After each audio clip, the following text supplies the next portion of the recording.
నువ్వు బయటికి వెళ్తే ఇటు నుంచి వెళ్ళాలి, ముందు నుంచి కాదు. అర్థమైందా భరత్?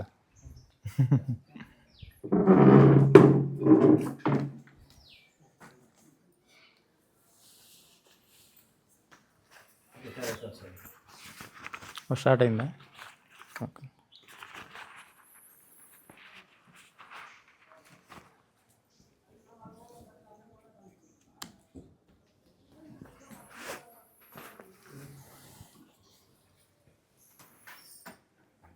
నిశ్శబ్దంగా కూర్చుంటారా పిల్లలు?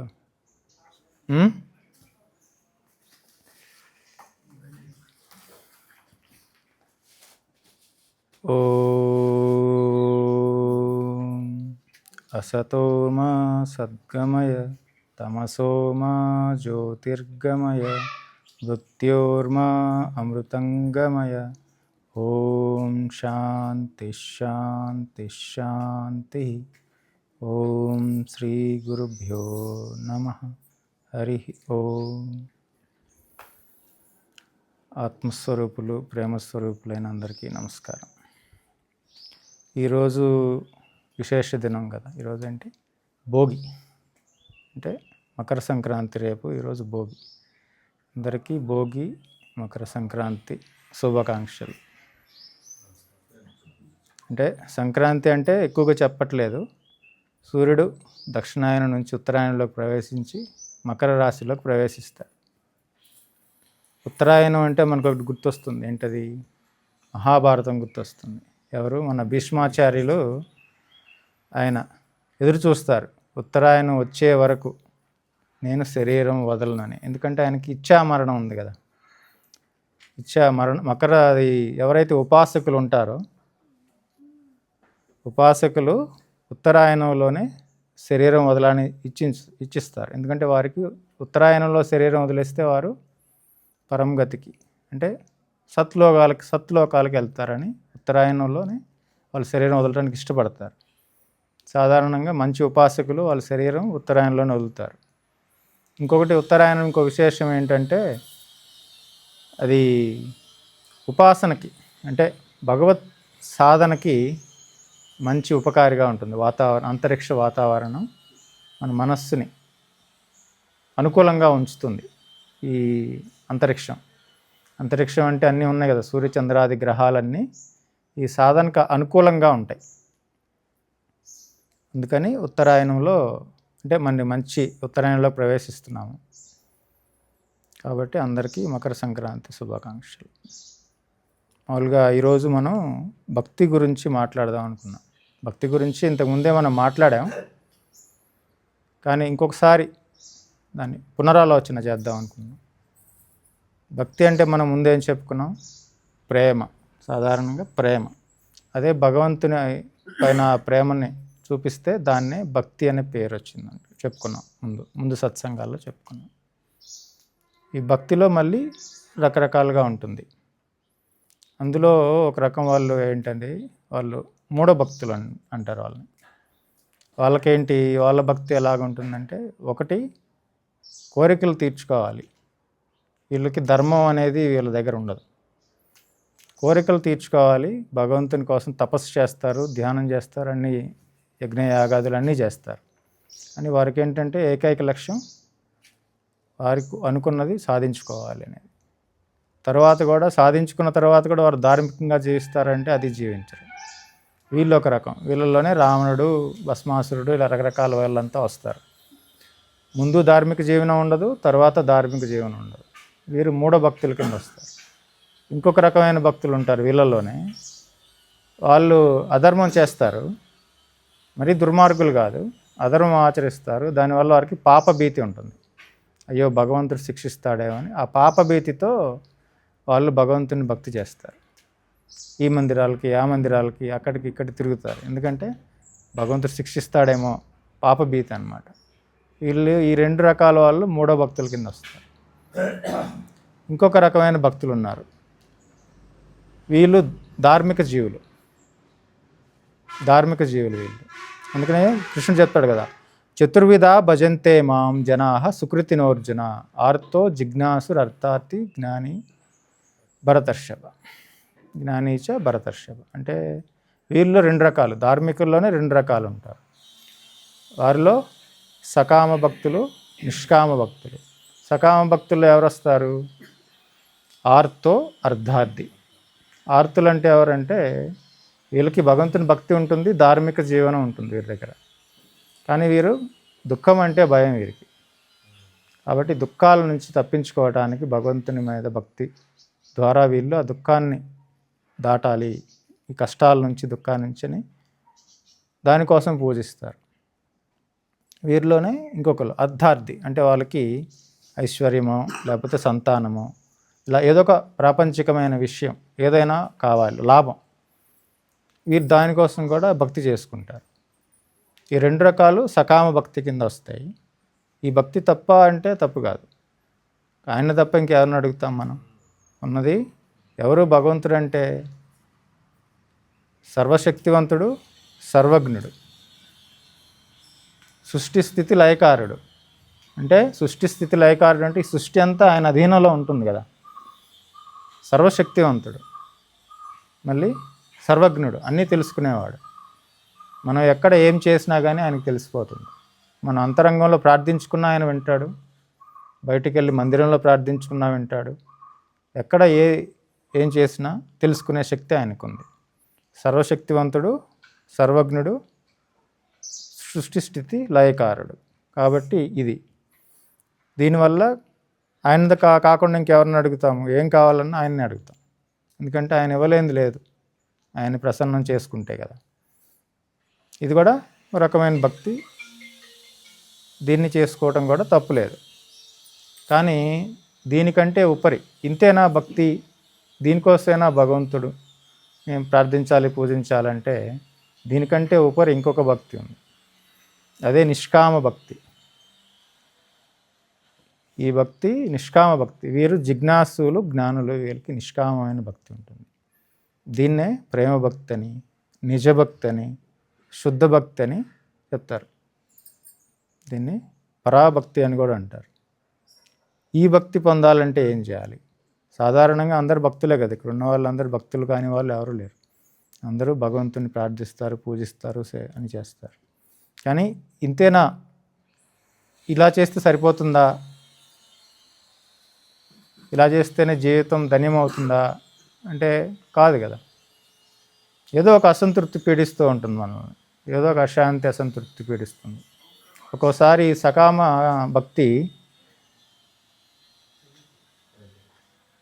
భక్తులకి విశ్వాసం ఉంటుంది, కానీ వారు అనుకున్నది కనుక జరగకపోతే ఒక్కోసారి ఆ విశ్వాసం పోయే అవకాశం ఉంది.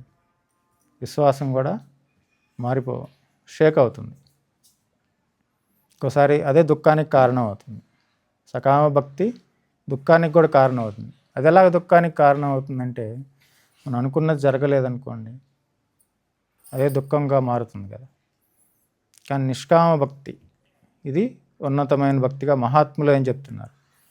మన కర్ణాటకలో ఫేమస్ అయిన అల్లమ ప్రభువుల వారు అసలు దీన్నే భక్తి అంటున్నారు. ఆయన నిష్కామ భక్తినే ఆయన భక్తి అనే టైటిల్ ఇచ్చారు. ఇంక ముందు దానికి వేటికి భక్తి అనే టైటిలే ఇవ్వలేదు ఆయన. ఆయన స్థితి వేరు కదా. అని శ్రీకృష్ణులు మహాకరుణామూర్తులు కాబట్టి అందరినీ భక్తులుగానే స్వీకరించారు. తర్వాత శ్రీరామకృష్ణులు ఏం చెప్తున్నారు, నాయన భగవంతుడు ఏం అడిగినా ఇస్తాడు మీకు. శుద్ధ భక్తిని అడిగితే మాత్రం ఇవ్వడు అంత తొందరగా. ఎందుకంటే వేరే భక్తి ఏముంది, ఏమడిగినా కానీ ఆయన ఇవ్వలేనిది లేదు, ఇస్తాడు, తీసుకుంటారు. కానీ ఈ శుద్ధ భక్తి, ఈ నిష్కామ భక్తి, ఈ ప్రేమ భక్తి కావాలంటే ఆయన అర్హతను ఆశిస్తాడు. వీళ్ళకి అర్హత ఉన్న వాళ్ళకి ఇది ఇస్తానంటే, ఎందుకంటే విలువ తెలిసిన వాళ్ళకే కదా అది. అర్హత ఉన్న వాళ్ళకే నేను ఈ భక్తిని ఇస్తానని చెప్తారు, శ్రీరామకృష్ణుడు చెప్తారు. అది శుద్ధ భక్తి. భగవంతుడు అంత తొందరగా ఎవరికి ఇవ్వండి ఆయన. అది లభించాలంటే మరి ఎంతో తపస్సు చేయాలి. ఏంటి మార్గం? ఈ నిష్కామ భక్తిని పొందటానికి మార్గం ఏంటి? నిష్కామ భక్తుల్లో చాలామంది ఉన్నారు కదా. మీరాబాయి, వీరి భక్తి అచంచలంగా ఉంటుంది. నిష్కామ భక్తులకి ఏమీ ఆశించరు, చంచలత ఉండదు వీరిలో, అచంచల విశ్వాసం ఉంటుంది. కష్టం వచ్చినా, దుఃఖం వచ్చినా, సుఖమున్నా కష్టం ఉన్నా భగవంతుని పూజించటం ఆరాధించటం ఆపరు. వీరిలో మీరాబాయి, కుంతీదేవి, తుకారాం, భక్త ప్రహ్లాదుడు వీళ్ళంతా ఈ వర్గంలోకి వస్తారు. కుంతీదేవి కష్టాలు ఇంక చెప్పడానికి ఏమన్నా మనకు సరిపోతుందా సమయం ఆవిడ కష్టాలు చెప్పడానికి? కానీ ఆవిడ ఎప్పుడూ విశ్వాసాన్ని కోల్పోలేదు. ఇక మీరాబాయి ఆవిడ మహారాణి, రాజ్యాన్ని వదిలిపెట్టాల్సి వచ్చింది. రాజ్యాన్ని వదిలిపెట్టి వేరే దేశంలోకి వెళ్ళి వేరే రాజ్యంలోకి వెళ్ళి ఆవిడ భక్తి చేసుకుంది. అంత కష్టం వచ్చినా కూడా భర్త చనిపోయాడు, ఆవిడ మహారాణి మీరాబాయి, మేవాడ్ రాజ్యానికి మహారాణి. భక్తి చేసుకోవడానికి అక్కడ అనుమతించలేదు వాళ్ళు. ఆవిడ రాజ్యాన్ని వదిలేసి సుఖాలను వదిలేసి వచ్చి బృందావనంలో జీవించింది. అంత కష్టంలో కూడా వారు భక్తి చెల్లించలేదు. ఇంకా భక్త ప్రహ్లాదుడి గురించి మీ అందరికీ తెలిసే కదా, ఎన్ని కష్టాలు ఆయనకు వచ్చినా నారాయణుడు అనే మాట తప్పితే ఆయనకి ఇంక వేరేది అసలు భగవంతుడు ఉన్నాడనే సంశయం కూడా ఆయనకి రాలేదు. నన్ను ఎందుకు కాపాడట్లేదని అడగను కూడా అడగలేదు ఆయన. నారాయణ అంటానే ఉన్నాడు అంతే. కానీ ఇటువంటి భక్తి మనకెలా వస్తుంది? ఈ భక్తిలో ఇంకా చలనం అనేది ఉండదు. ముందు సకామ భక్తిలో ఒకసారి విశ్వాసం సానుకూలంగా జరిగినంత వరకు బాగానే ఉంది, భగవంతుడి ఆశీర్వాదం ఉందనుకుంటారు. సానుకూలత లేదనుకోండి, ఆ భక్తి విశ్వాసం పోతుంది. భగవంతుడిని మార్చేస్తారు, మతాలు మార్చేస్తారు, మళ్ళీ అవిశ్వాసులుగా అయిపోతారు. ఇది స్థిరంగా స్థాయిగా ఉండే భక్తికి మనకు కావాలా వద్దా? కావాలా మీ అందరికీ? అందరికి కావాలా? అందరికి కావాలి. ఏం చేయాలి? ఆ నిష్కామ భక్తి, ప్రేమ భక్తి కావాలంటే ఏం చేయాలి? దానికి 2 మార్గాలు, 2 రకాల సాధనలు ఉన్నాయి. ఆ సాధనలకు ముందు అసలు ఎవరికి ఈ సకామ భక్తి లభిస్తుంది, ఈ నిష్కామ భక్తి వస్తుందంటే మహాత్ములు ఏం చెప్తున్నారంటే, పూర్వ సంస్కారం ఉన్న వాళ్ళకి నిష్కామ భక్తి వెంటనే లభిస్తుంది. తర్వాత భగవత్ కృప ఉన్న వాళ్ళకి ఈ నిష్కామ భక్తి లభిస్తుంది. పూర్వ సంస్కారం ఉన్న వాళ్ళకి నేరుగా వీళ్ళు నిష్కామ భక్తులకు వెళ్ళిపోతారు. దానికి ప్రమాణం ఏంటి? మన రమణ మహర్షులు తర్వాత ఆయనకి గీతలో శ్రీకృష్ణుడు చెప్తున్నారు దానికి ధ్యానయోగంలో 44వ శ్లోకంలో, పూర్వాభ్యాసేన తేనైవ హ్రియతే హవసోపి సహా జిజ్ఞాసురపి యోగస్య శబ్దబ్రహ్మాతి వర్తతే. వీరికి పూర్వాభ్యాస ఫలం వల్ల తేనైవ హ్రియతే, వాళ్ళు ప్రయత్నమే చేయలేదు, ఈ జన్మలో ప్రయత్నమే చేయలేదు, కానీ హవసోపి సహా అనాయాసంగా వారికి భక్తి వచ్చేసింది. జిజ్ఞాసురపి యోగస్య, వారు జిజ్ఞాసులయ్యారు, యోగం చేసుకుంటున్నారు. శబ్దబ్రహ్మాతి వర్తతే. శబ్దబ్రహ్మం అంటే వేదం ప్రకారం ఏంటంటే సకామ కర్మలు చేసుకునే వాళ్ళు శబ్దబ్రహ్మాన్ని పూజించాలని నియమం వేదంలో. శబ్దబ్రహ్మ అతివర్తతే, ఇంక శబ్దబ్రహ్మం జోలే పోరు వీళ్ళు, దాన్ని దాటి వెళ్ళిపోతారు, నేరుగా పరాభక్తిలోకి వెళ్ళిపోతారు, పరమాత్మ నిర్గుణ బ్రహ్మంలోకి వెళ్ళిపోతారు. శబ్దబ్రహ్మాన్ని అతిరుచ్యతే, అధిగమించేస్తారు, నేరుగా అక్కడికి వెళ్ళిపోతారు. ఇంక ఇక్కడ ఏం చేయరు వాళ్ళు. పూర్వ సంస్కారం ఉన్న వాళ్ళకి నేరుగా వాళ్ళు నిష్కామ భక్తిలోకి వెళ్ళిపోతారు. ఇక తర్వాత పూర్వ సంస్కారం లేని వాళ్ళ పరిస్థితి ఏంటి? వారికి ఏం కావాలి? భగవత్కృప వల్లే లభిస్తుంది అన్నారు. అరే, భగవత్కృప ఎలా లభిస్తుంది? భగవత్కృప ఎలా లభిస్తుంది? దానికి 2 మార్గాలు ఉన్నాయని చెప్తున్నారు. భగవత్కృప కావటానికి 2 మార్గాలు. ఒకటి, చిత్తశుద్ధి ఉన్నవారు. తర్వాత మీరేం చెప్పగలరా? చిత్తశుద్ధి ఉన్నవారు ఇంకొకళ్ళు?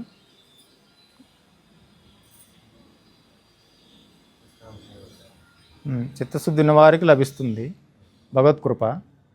ఇంకొకరికి అభ్యాసం ఉన్నవారికి లభిస్తుంది. అభ్యాసం ద్వారా చిత్తశుద్ధి లభించిన వారికి భగవత్కృప లభిస్తుంది. మన అల్లం ప్రభు వారైతే చిత్తశుద్ధి కలిగిన తర్వాత అహం నశిస్తుంది కదా, అహంకారం నశించిన తర్వాత ఏదైతే భక్తి కలుగుతుందో అదే నిజభక్తి అంటున్నారు అల్లం ప్రభువుల వారు. ఎలాగ ఈ చిత్తశుద్ధి లభిస్తుంది? క్వాలిటీస్ ఏంటి? అందులో 2 రకాల సాధనలు ఉన్నాయి. ఈ భగవత్ కృపని పొందటానికి 2 రకాల సాధనలు. వాళ్ళు పూర్వాభ్యాసం వల్ల వచ్చింది కదా వాళ్ళకి, వారు కూడా అభ్యాసం వల్లే కదా వాళ్ళకి వచ్చింది, వాళ్ళకి ఆ భక్తి లభించింది. ఇక్కడ మొదటి లక్షణం శ్రద్ధ, తర్వాత నిష్కామత, తర్వాత శరణాగతి భావం అంటే ప్రసాద బుద్ధి. ఈ 3 మొదటి లైన్లో సాధన. 2 రకాల సాధనలు ఉన్నాయి. మొదటి లైన్లో శ్రద్ధ, తర్వాత నిష్కామత, శరణాగతి భావం. ఈ శ్రద్ధ అంటే ఏంటి? అచంచలమైన విశ్వాసం. వీరి విశ్వాసం వారి జీవితంలో ఏం జరిగినా అది చెలించదు. అచంచల విశ్వాసం, భగవంతుడు తప్ప ఆయన మీద విశ్వాసం. ఏం చేసినా ఆయన్నే పూజిస్తారు, ఆయన్నే ప్రార్థిస్తారు. మంచి జరిగినా ఆయన్ని పూజిస్తారు. వాళ్ళకి మంచి జరగకపోయినా, భగవంతుడు మంచి జరగట్లేదు, జీవితంలో కష్టాలు వచ్చినా కానీ ఆయన వదలరు. అటువంటి శ్రద్ధ, దీన్ని అచంచలమైన శ్రద్ధ అంటారు. అందుకే శ్రద్ధావాన్ లభతే జ్ఞానం తత్పర సంయతేంద్రియ, జ్ఞానం లబ్ధ్వా పరాం శాంతి అచిరేనాది గచ్చతి. పరాం శాంతిం అచిరేనాది గచ్చతి. శ్రద్ధ ఉన్నవాడికే జ్ఞానం లభిస్తుంది. తర్వాత తత్పర సంయతేంద్రియ, వారే దానికోసం తపించిన వాళ్ళే ఇంద్రియ నిగ్రహం చేసుకుంటారు. అటువంటి వారికి జ్ఞానం లభిస్తుంది. పరాం శాంతి, పరమైన శాంతి లభిస్తుంది. తర్వాత అచిరేనాది, పరమైన ఎలా లభిస్తుంది? తక్షణమే లభిస్తుంది. అచిరేనాది గచ్చతి, ఆలస్యం ఉండదంట అటువంటి శ్రద్ధ. శ్రద్ధ ఉన్నవాడికి శారదా మాత చెప్తారు, శ్రద్ధ ఉన్నవాడికి సర్వం లభిస్తుంది నాయన. శ్రద్ధ. తర్వాత నిష్కామత అనేది ఉండాలి. ఈ నిష్కామత, శ్రద్ధ లేని వాళ్ళ పరిస్థితి ఏంటి మరి? శ్రద్ధ ఉన్నవాడికి జ్ఞానం లభిస్తుంది, శ్రద్ధ లేని వాడికి, అది కూడా గీతలో చెప్తున్నారు, రాజవిద్య రాజగుహ్య.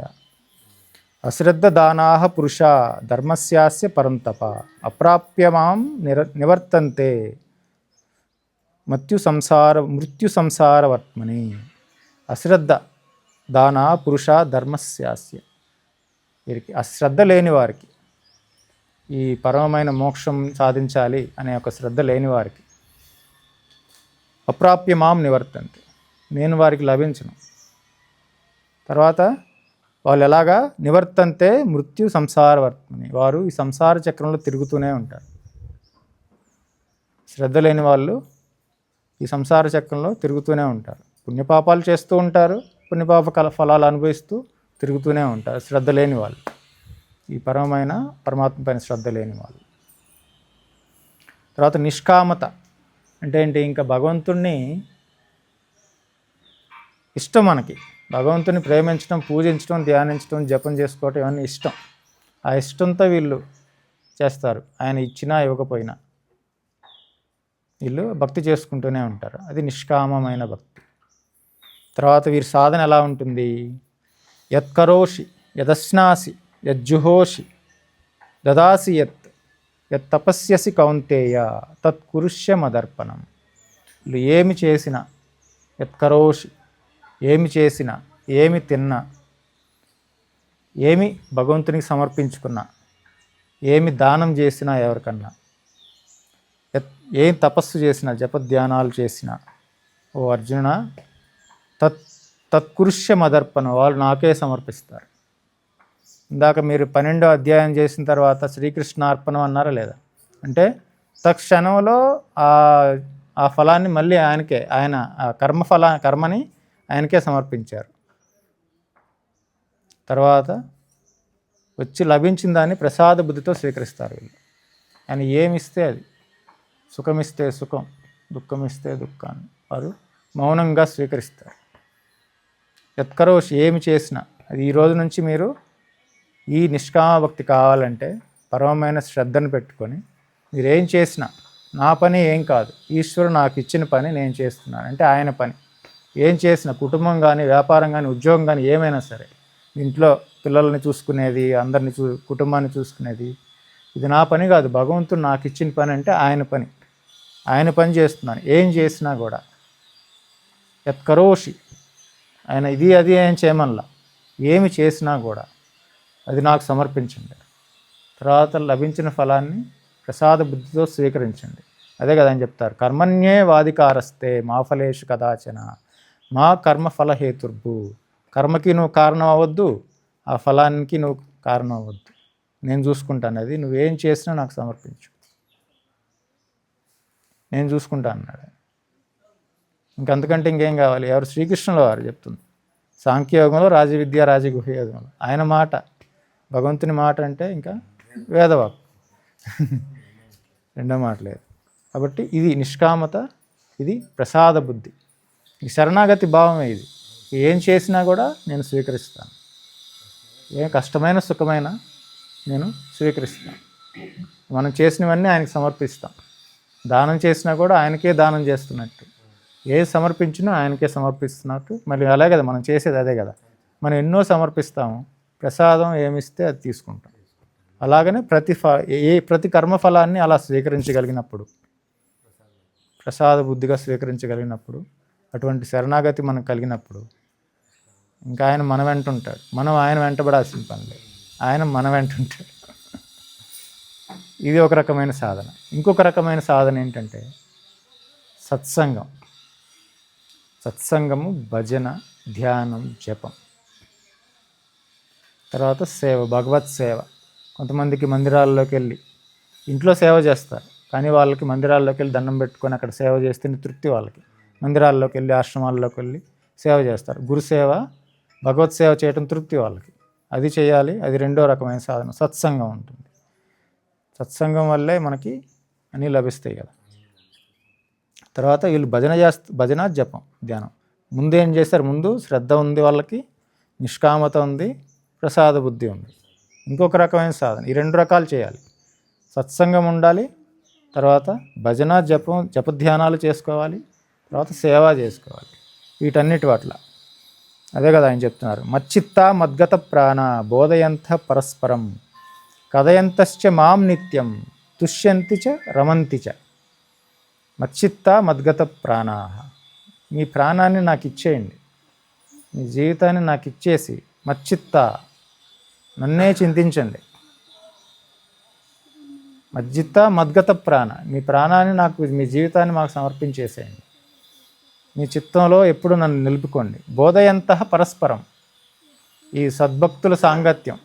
సత్సంగం అంటే ఓన్లీ శ్రవణమే కాదు, ఈ సద్భక్తుల సాంగత్యం. భక్తులు కలుసుకున్నప్పుడు బోధయంతశ్చ పరస్పరం కథయంతశ్చ మాం నిత్యం, మీరు నా గురించి చెప్పుకోండి, భగవంతుని వైభవం గురించి చెప్పుకోండి, భగవంతుని కథల గురించి చెప్పుకోండి, ఆయన లీలల గురించి చెప్పుకోండి. బోధయంత పరస్పరం, మీరు భగవంతుని గురించి చర్చించుకోండి.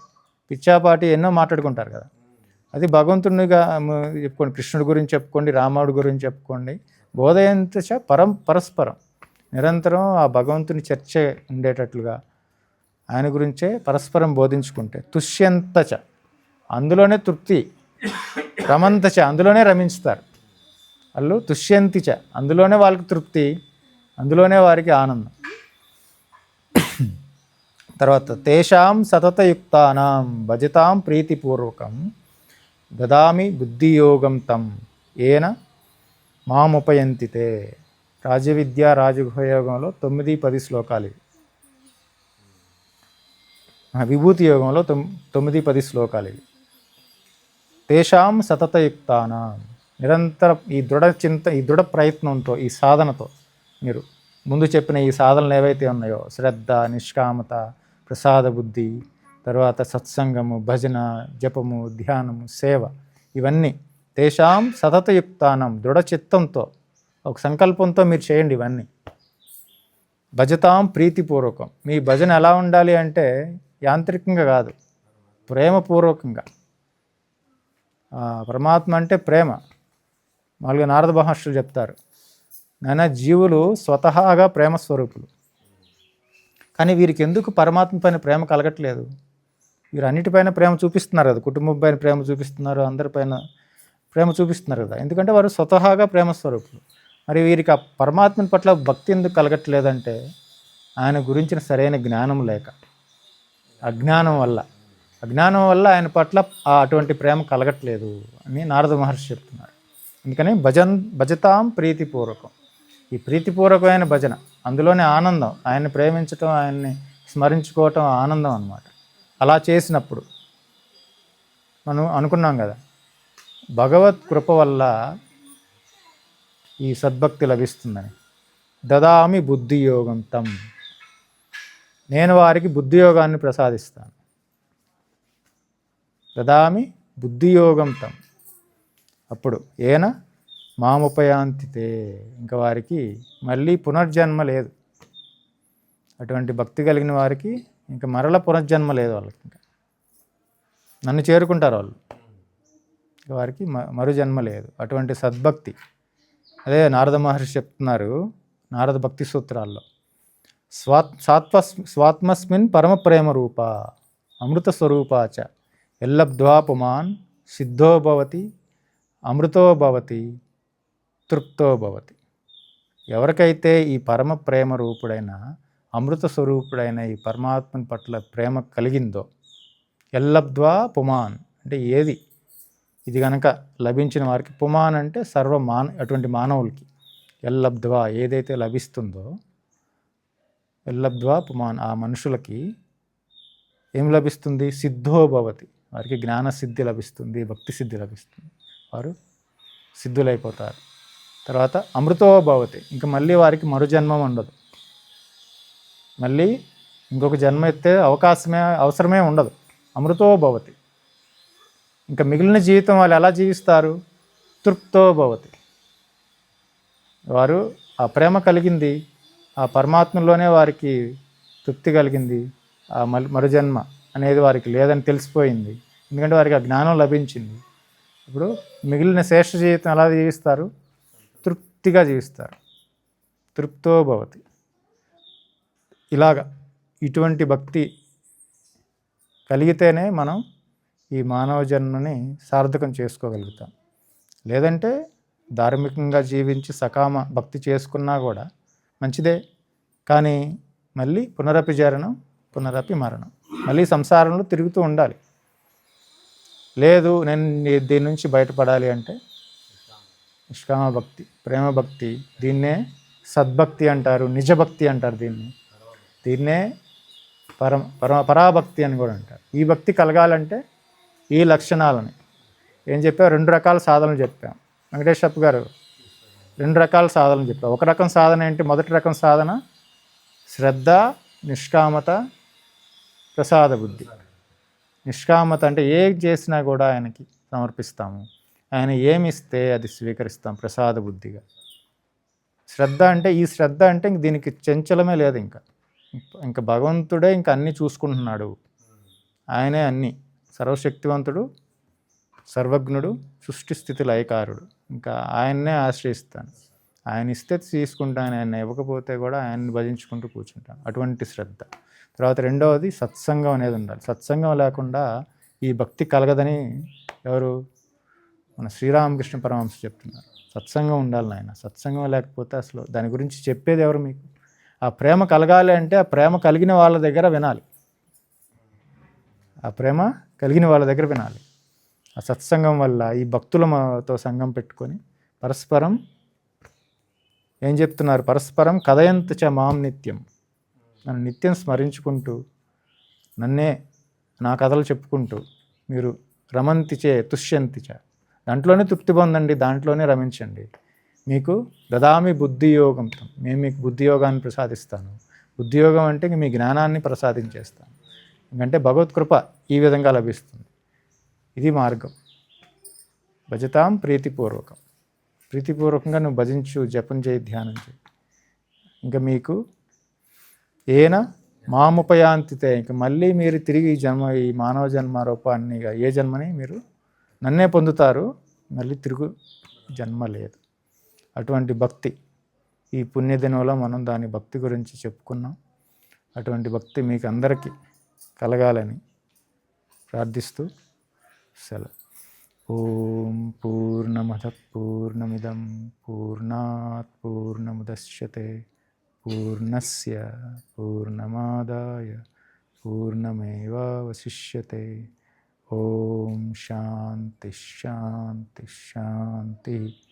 ఓం శ్రీ గురుభ్యో నమః. హరి ఓం.